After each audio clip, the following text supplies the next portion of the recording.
Imaginez que vous soyez accusé à tort d'un crime que vous n'avez pas commis. Tout cela parce que quelqu'un a décidé de transformer votre honnêteté en menace. C'est l'histoire de Clara, une femme qui doit faire face au poids des soupçons tout en luttant pour subvenir aux besoins de son fils et de sa mère malade. Ce à quoi personne ne s'attendait, c'est que le propriétaire du restaurant, déguisé en employé, soit parmi eux, prêt à découvrir la vérité. Mais trouvera-t-il le vrai coupable? Avant qu'il ne soit trop tard, vous n'en reviendrez pas des rebondissements qui vont suivre. Restez avec moi, car cette histoire vous tiendra en haleine jusqu'à la dernière seconde. « Leandro, es-tu sûr de ce que tu me dis ?» demande Regina en croisant les bras devant le jeune caissier. La rigidité de son ton contrastait avec l'atmosphère encore sereine du restaurant Bella Mesa, tandis que l'odeur du café frais embaumait l'air. « Oui, Regina. Hier soir, j'ai vérifié la caisse 3 fois avant la fermeture. Il n'y avait rien d'anormal, insiste Leandro, ses mains ajustant nerveusement le col de sa chemise. Alors comment expliquez-vous cet écart? Il ne s'agit pas de monnaie. C'est la 2e fois en moins d'1 mois. Il se passe quelque chose et je veux des réponses, dit Regina, les yeux fixés sur Leandro. Avant qu'il ne puisse répondre, la porte du restaurant grinça doucement. Clara entra, portant un seau et des produits de nettoyage. Elle hésita un instant en réalisant la tension qui régnait dans l'air, mais continua à marcher. « Bonjour, dit-elle. « Excusez-moi, puis-je commencer par la cuisine ?» demanda-t-elle d'une voix timide, évitant de croiser le regard de Regina et de Leandro. Regina poussa un gros soupir et acquiesça. « Allez-y, Clara, mais ne fais pas de bruit. » Alors que Clara se dirigeait vers la cuisine, Leandro profita du moment pour essayer de se défendre. « Regina, ce n'est pas juste de me jeter ça à la figure. Tu sais que j'ai toujours été honnête. Peut-être que c'était une erreur dans le système ou que quelqu'un a trafiqué la caisse pendant que j'étais distrait. »« Qui, Leandro? Nous n'avons pas de caméra dans le restaurant à cause du changement de fournisseur. » « Tu es le seul responsable de la caisse, » rétorque Regina, mais son expression s'adoucit un peu. « Mais je vais envisager la possibilité d'une erreur. J'en parlerai à Marina plus tard. J'espère seulement que cela ne se reproduira pas. » Clara, dans la cuisine, commence son travail en silence, mais elle entend des bribes de la conversation. Même si elle est nouvelle, la tension entre les employés est quelque chose qu'elle a remarqué dès le premier jour. Le seau rempli d'eau reflète un visage fatigué mais déterminé. C'était sa seule chance de soutenir Luca et Madame Elena, et elle ne pouvait pas la manquer. Dehors, la conversation entre Regina et Leandro se poursuit. « Tu dois comprendre, Leandro, que Marina est très stricte avec les comptes. Tout montant qui ne correspond pas à la réalité t'est imputé. Il n'y a pas assez d'excuses pour cela. »« Je comprends, » a-t-il répondu avec résignation. « Mais je suis sûr que ce n'est pas de ma faute. » La conversation est interrompue par l'entrée de Victor dans le salon. Le propriétaire de Bella Mesa était connu pour être discret, mais sa présence dégageait de l'autorité.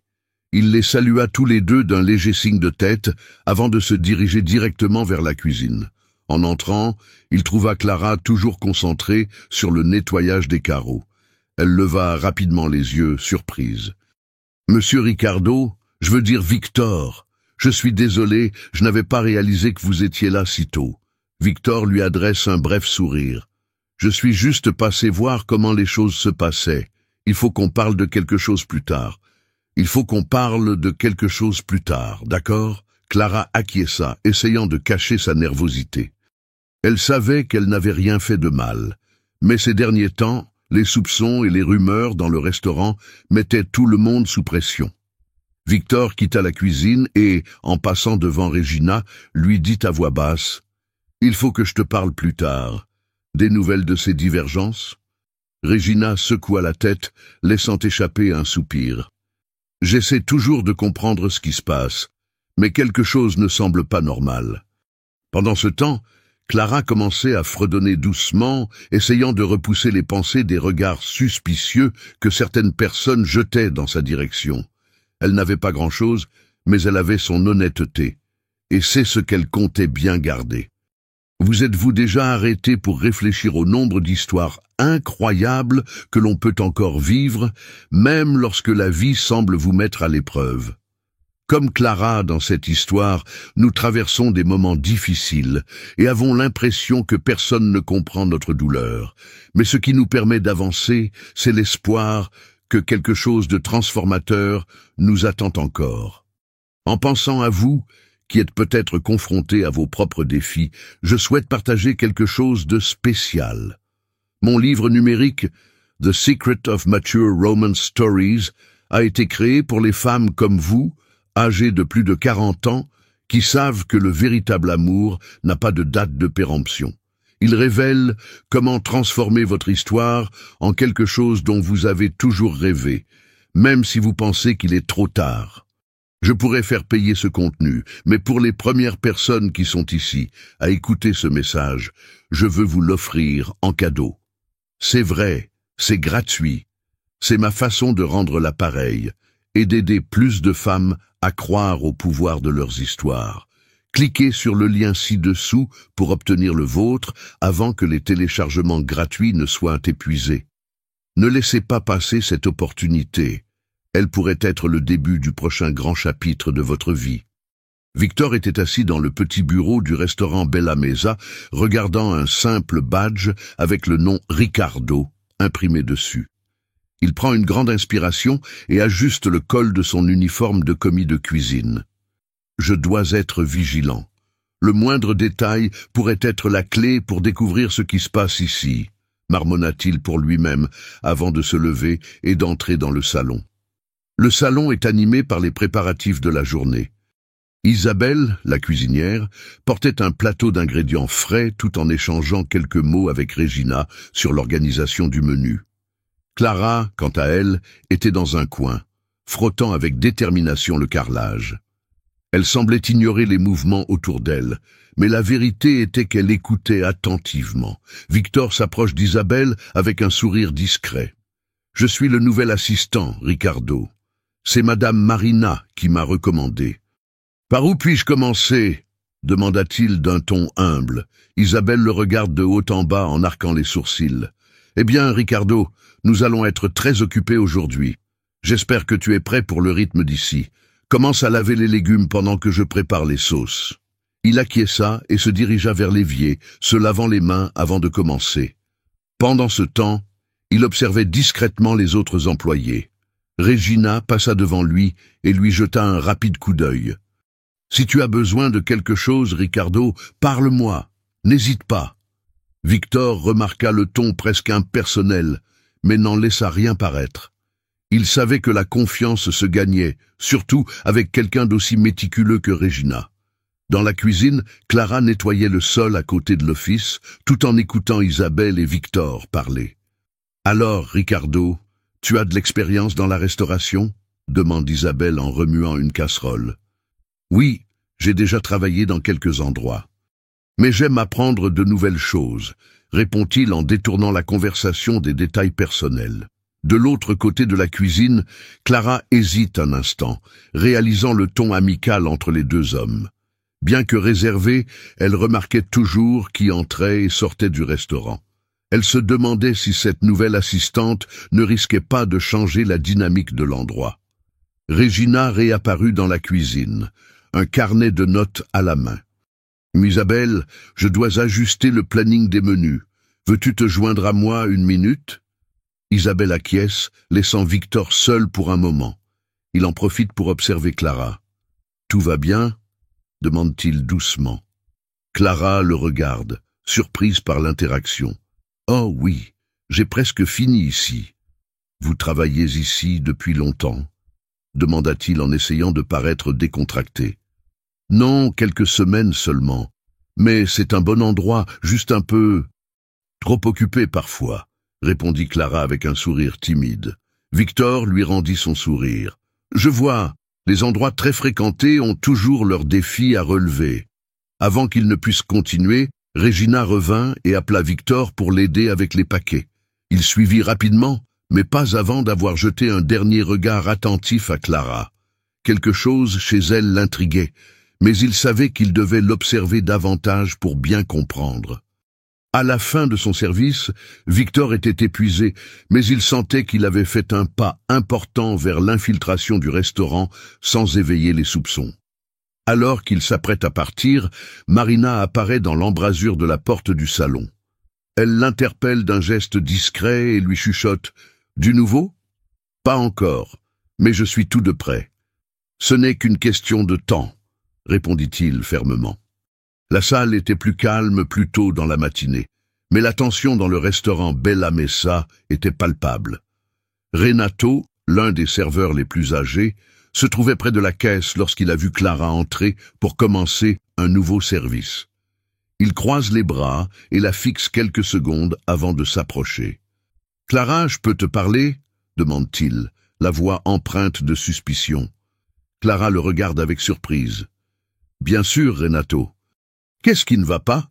Depuis ton arrivée, il se passe des choses étranges ici. De l'argent qui disparaît, des caisses qui ne ferment pas. Tu ne trouves pas que c'est trop de coïncidence ?» dit-il sans ambages. Elle est stupéfaite, mais s'efforce de rester calme. « Vous m'accusez de quelque chose? Renato, je viens ici, je fais mon travail et je rentre chez moi. Je sais. Mais c'est curieux, vous ne trouvez pas? Tu n'as jamais eu de problème nulle part auparavant ?» insista-t-il en croisant les bras d'un air accusateur. Clara prend une grande inspiration. « Écoute, Renato, je ne sais pas pourquoi tu fais ça. Mais je t'assure que je n'ai rien à voir avec ces situations. Si tu es si inquiet, parle à Regina. » Renato secoua la tête et retourna à son travail, non sans avoir marmonné quelque chose que Clara n'entendit pas clairement. Elle sentait ses mains trembler tandis qu'elle rangeait son matériel de nettoyage, essayant de se débarrasser du sentiment d'être observée. Sofia, qui débarrassait les tables dans le salon, remarqua l'interaction et s'approcha de Clara. « J'ai vu Renato vous parler, il avait l'air sérieux. »« Il m'a accusé de vol, » répond Clara, qui essaie encore de comprendre ce qui vient de se passer. « Je ne peux pas croire qu'il ait fait ça, il n'a pas le droit de te parler comme ça. » « Ne t'inquiète pas, Clara, je sais que tu es une personne honnête. Si tu as besoin de quoi que ce soit, tu peux compter sur moi, » dit Sofia en posant une main réconfortante sur l'épaule de Clara. « Merci, Sofia. Cela me touche beaucoup, » répond Clara avec un faible sourire. Pendant ce temps, dans un coin du salon, Victor, toujours déguisé en Ricardo, observe tout avec attention. Il a remarqué la proximité de Sofia avec Clara depuis quelques jours, mais n'arrive pas à déterminer s'il s'agit d'une véritable amitié ou de quelque chose de plus. Le comportement de Renato a également attiré son attention. Il s'est mis en tête d'être plus attentif à ses interactions. Plus tard, lors d'une pause, Sofia a trouvé Renato dans le couloir près de l'office. « Tu ne devrais pas parler à Clara comme ça, Renato, » dit-elle en croisant les bras. « Oh, et qui es-tu pour me dire ça? Tu sais aussi bien que moi que les choses ont commencé à se gâter après son arrivée, » répondit Renato sur la défensive. « Vous créez une tempête dans une tasse de thé. Cela ne fera que rendre tout le monde méfiant sans raison, » rétorqua Sofia, son ton ressemblant plus à un avertissement qu'à une critique. Victor, qui passait dans le couloir avec un plateau de légumes, entendit une partie de la conversation et prit une nouvelle note mentale. Il sait que pour démêler ce qui se passe, il faut comprendre les intérêts et les relations entre les employés. À la fin de la journée, Clara passait la serpillière sur le sol du salon, les yeux rivés sur son travail, lorsque Victor s'approcha. Victor s'approche. « Tu vas bien? Tu as l'air inquiète. » Elle hésite avant de répondre. « Oui. C'est juste que certaines personnes ici pensent que je suis coupable de quelque chose que je n'ai pas fait. Ce n'est pas facile. » Victor acquiesce lentement. « Parfois, les gens sont prompts à juger sans connaître la vérité. Mais ne t'inquiète pas, la vérité finit toujours par éclater. » Clara le regarda avec reconnaissance. « Merci, Ricardo. Cela me touche beaucoup. » Victor retourne à la cuisine, l'esprit en ébullition. La situation est plus compliquée qu'il ne le pensait. Chaque jour, de nouveaux conflits surgissaient et les pièces du puzzle semblaient encore plus difficiles à assembler. Victor était assis dans le petit garde-manger du restaurant, observant de loin Clara, qui nettoyait le sol de la cuisine avec des gestes méthodiques. Il sait qu'il doit trouver un moyen de se rapprocher d'elle sans éveiller les soupçons. C'est alors qu'il entendit discrètement une conversation téléphonique provenant de l'extérieur de la cuisine. Clara lui tournait le dos et parlait à voix basse. « Oui, maman, j'en ai assez pour aujourd'hui. » « Lucas ira bien pour l'instant, ne t'inquiète pas, dit-elle en écoutant l'autre bout de la ligne. Victor fronce les sourcils. Assez? Il se demande ce que cela signifie. Même si la phrase n'était pas concluante, elle renforçait le mystère qui entourait Clara. Il devait en savoir plus, mais sans la confronter directement. Clara raccrocha rapidement le téléphone et se redressa en remarquant que quelqu'un s'approchait d'elle. Il décida de s'approcher doucement. « Clara, tout va bien ? Tu avais l'air inquiète au téléphone, » commenta-t-il, feignant une curiosité désinvolte. Clara hésita avant de répondre. « Oh, oui, c'est juste ma mère. Elle s'occupe de mon fils pendant que je travaille. Alors je demande toujours comment ils vont, » dit-elle avec un sourire crispé. Victor acquiesce, mais n'insiste pas. Victor acquiesce, mais n'insiste pas. C'est bien de savoir que tu as quelqu'un sur qui compter. Si tu as besoin de quoi que ce soit, je suis là. Cet après-midi-là, Marina appelle Victor pour lui demander d'examiner les nouveaux enregistrements des caméras de sécurité qui ont été réinstallés dans le restaurant. Marina et lui passent des heures dans le bureau à analyser les moindres faits et gestes des employés. Victor remarque que depuis plusieurs jours, Clara quitte le restaurant avec un sac visiblement plus rempli qu'à l'entrée. « Regarde ça, Marina », dit-il en montrant l'écran. Elle arrive avec presque rien, mais repart toujours avec un sac plus grand. Marina croise les bras. C'est étrange, mais nous ne pouvons pas l'accuser sans preuve concrète. Continuez à regarder. Est-ce que quelque chose d'autre a attiré votre attention? Oui, Sofia semble toujours être là quand Clara est la plus vulnérable. Je pense qu'il faut mieux comprendre leur relation, répond Victor en réfléchissant à voix haute. Le lendemain matin, Sofia est dans la cuisine et aide Clara à ranger les produits d'entretien. Sofia lui demande « Tu vas bien? Renato t'a dit quelque chose d'autre ?» Clara soupire. « Non, mais c'est comme s'il me regardait toujours, attendant que je fasse une erreur. » Sofia sourit légèrement. « Ne t'occupe pas de lui. Certaines personnes ici ne savent que critiquer. Tu es forte, Clara. Ne les laisse pas t'abattre. » À ce moment-là, Victor entre dans la cuisine, portant un plateau de couverts. Il fait semblant de ne pas entendre la conversation, mais enregistre chaque mot. Clara semblait faire entièrement confiance à Sofia, et cela le dérangeait. Quelque chose dans le comportement de Sofia ne semblait pas tout à fait authentique.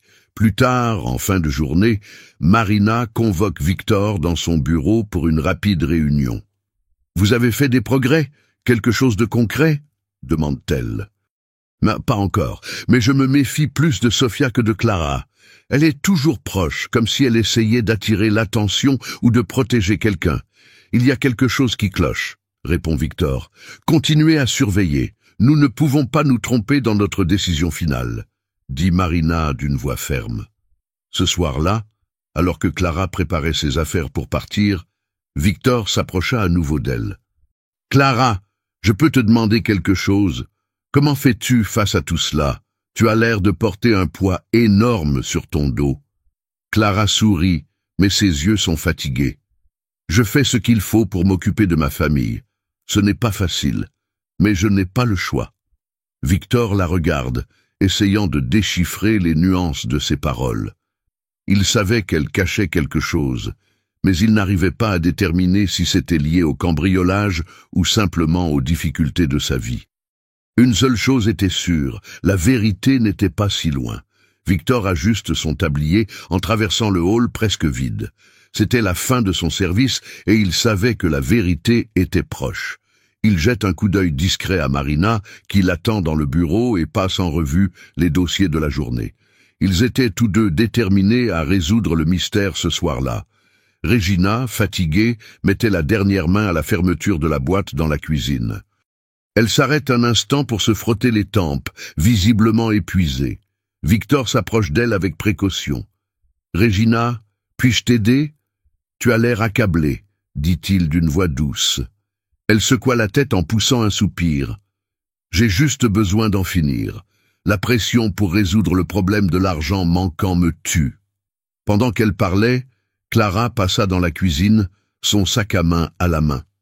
Elle fait un bref signe de la main avant de sortir par la porte de derrière. Marina, de l'autre côté du restaurant, assiste à la scène et remarque quelque chose d'étrange. Clara semble plus nerveuse que d'habitude. Dès que Clara est partie, Sofia apparaît dans le salon, regardant autour d'elle avec inquiétude.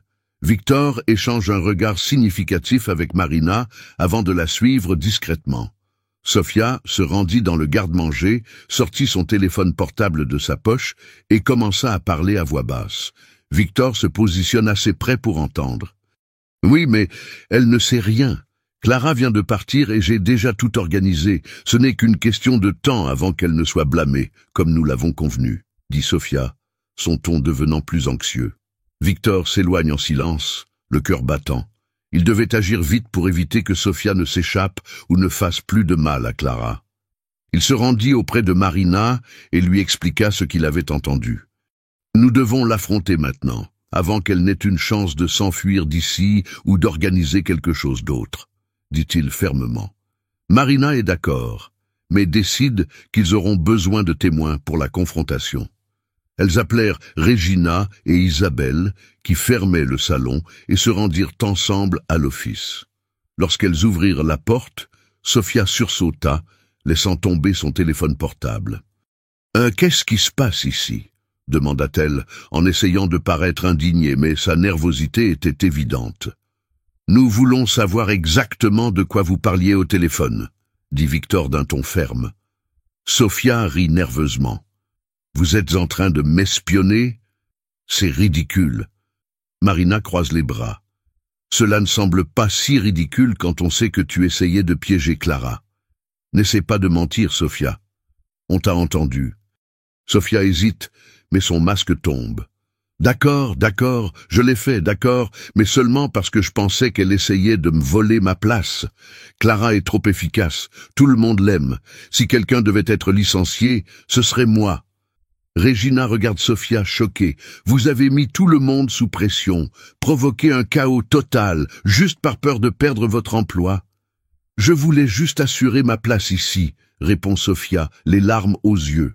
« Je ne voulais pas que cela aille aussi loin. » Victor fait un pas en avant et secoue la tête. « Vous avez ruiné l'environnement de travail, détruit la confiance de tout le monde et tenté de mettre fin à la vie de quelqu'un qui est juste là pour essayer de survivre. C'est inacceptable. » Avant qu'ils ne puissent aller plus loin, Marina a déjà appelé la police. Lorsque les policiers sont arrivés, Sofia a été emmenée pour faire sa déposition.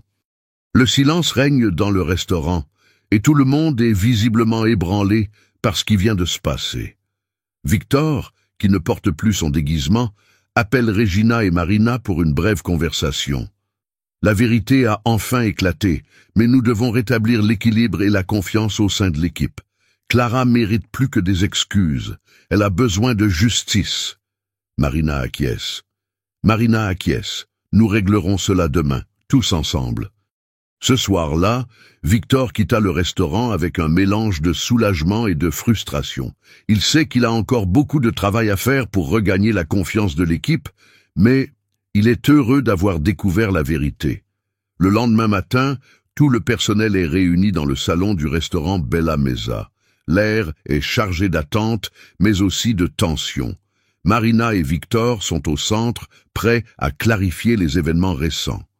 Victor, qui n'est plus déguisé, respire profondément avant de prendre la parole. « Bonjour à tous. Je tiens à vous remercier d'être venus. Je sais que ces derniers jours ont été difficiles et pleins d'incertitudes. Mais nous avons enfin trouvé les réponses que nous cherchions, commença-t-il d'une voix ferme. Clara était assise dans un coin, les mains entrelacées, fixant le sol. Elle ne sait toujours pas à quoi s'attendre, mais elle ne peut cacher sa nervosité. Victor la regarda droit dans les yeux avant de poursuivre. Pour commencer, je tiens à préciser que Clara n'a absolument rien à voir avec les disparitions d'argent. Toutes les accusations portées contre elle sont infondées. déclara-t-il, et des murmures commencèrent à se répandre dans la salle. Regina lève la main pour faire taire les officiels. Marina prend alors la parole. Sofia a admis qu'elle manipulait des situations pour incriminer Clara. Elle ne fait plus partie de notre équipe et nous avons pris des mesures pour qu'une telle chose ne se reproduise plus. Les yeux de Clara se sont remplis de larmes, mais elle les a retenus. C'était un soulagement de savoir que son innocence avait enfin été prouvée, mais les paroles de Marina ne s'arrêtent pas là. Clara, nous tenons à nous excuser au nom de toute l'équipe et de la direction. Nous savons que tu as vécu une période extrêmement difficile et injuste ici. Tu as toujours fait preuve de dévouement, d'honnêteté et de force, même dans les pires circonstances, dit Marina en la regardant droit dans les yeux. Victor s'avance et sourit.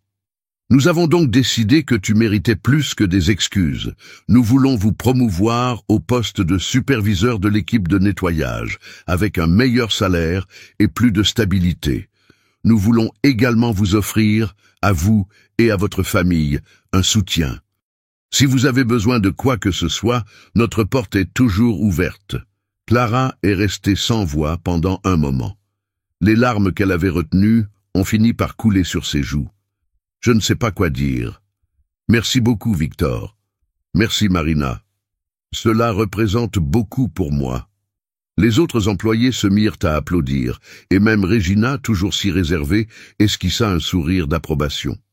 La tension qui régnait dans le restaurant a commencé à se dissiper, remplacée par une énergie renouvelée. Plus tard, Victor réunit l'équipe pour un bref discours. Ce qui s'est passé ici est une leçon pour nous tous. Ce restaurant est comme une famille, et dans une famille, nous devons nous faire confiance. Je sais que nous avons traversé des moments difficiles, mais cela ne fait que renforcer l'importance de se serrer les coudes. Il regarde autour de lui, s'assurant que chaque personne présente ressent l'impact de ses paroles. Si l'un d'entre vous rencontre des difficultés, n'hésitez pas à en parler à Marina ou à moi. Nous sommes là pour vous aider, pas pour vous juger. Faisons en sorte que Bella Mesa ne soit pas seulement un restaurant prospère, mais aussi un lieu où chacun se sente valorisé. Le discours s'est terminé par des applaudissements et des embrassades entre les membres du personnel. Clara, désormais plus confiante, a l'impression qu'un poids immense a été enlevé de ses épaules. Elle savait que même si sa vie comportait encore des défis, elle était sur la bonne voie pour les surmonter tous. Ce soir-là, en rentrant chez elle, Clara trouva Lucas et Madame Helena assis sur le canapé. Elle les serra fort dans ses bras, sentant une vague d'espoir envahir son cœur. Pour la première fois depuis longtemps, elle croyait que tout pouvait s'améliorer.